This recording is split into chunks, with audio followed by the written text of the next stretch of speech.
I want to make a final video regarding the Denver Broncos and the coaching situation because I totally forgot to mention one major significant point in the last one and even a few others, and it's going to be a very quick video.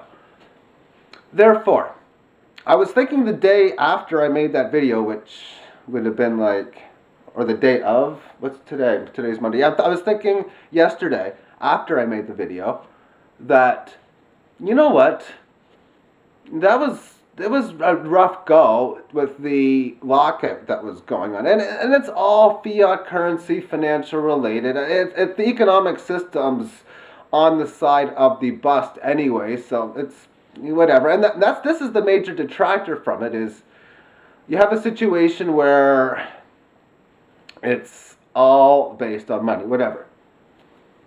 Therefore, you look at John Fox. He wasn't able to talk with Tim Tebow. He wasn't able to talk with the rest of the offense and in the defense and the whole team for that matter throughout the offseason. And quite frankly, I know myself, if I was in a spot where I signed as a head coach or offensive coordinator with the team and next thing you know, I'm not able to talk with the players and get it going in the summer and spring in the middle of before the season starts, I would have a significant problem with that. Significant problem. And therefore, it becomes an advantage for teams that have a system that's in play and a large percentage of their players returning from the previous year. And in the case of the New England Patriots, well, by golly, that's most certainly they're going on with the same sort of endeavors. So there's a big advantage in that sort of scenario. However, that still doesn't retrace the fact or stop the fact of why wasn't there any tight ends signed in the offseason, especially with guys like Tim Tebow. And Tim Tebow right then and there. See, I was like, I didn't even think this whole debate on the starting quarterback was going to come and play, at least unless it was based on poor production in the preseason or something. That would have been the only way I would have expected there to be a quarterback controversy to start, because let's go over logic, something people don't do too often, unfortunately. You draft a quarterback in the first round. Well, you're saying right there that this is the guy of the future. Okay, fine and dandy. He doesn't play, other than a few snaps here and there, the first 13 games of the season, and he starts the last 3. Okay, that's fine, because you don't need to get that rookie quarterback in right off the bat. In fact, I think the best strategy for most teams is to put him in when December starts or around Thanksgiving U.S. And in reality, it's when you're eliminated theoretically or logically, realistically from the playoffs.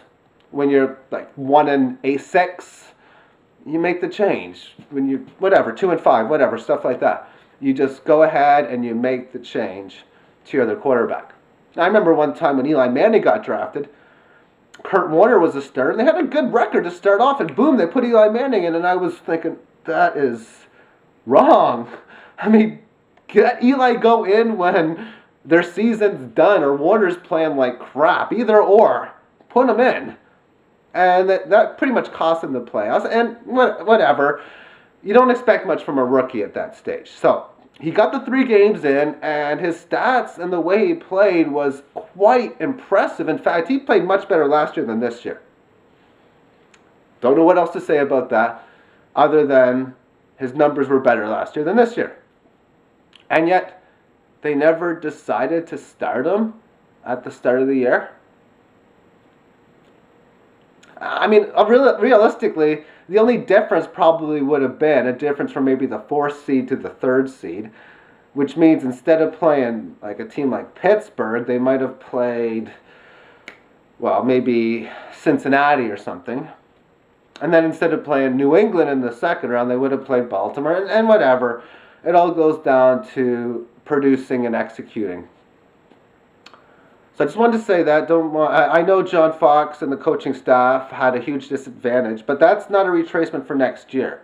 I'm fully expecting, 100% expecting, that they add 2 to 3 tight ends via free agency and the draft, and one of them, of the 3, to have high upside potential, already a star, first or second round pick, something in that nature there. But I don't expect it. But I'm fully expecting it.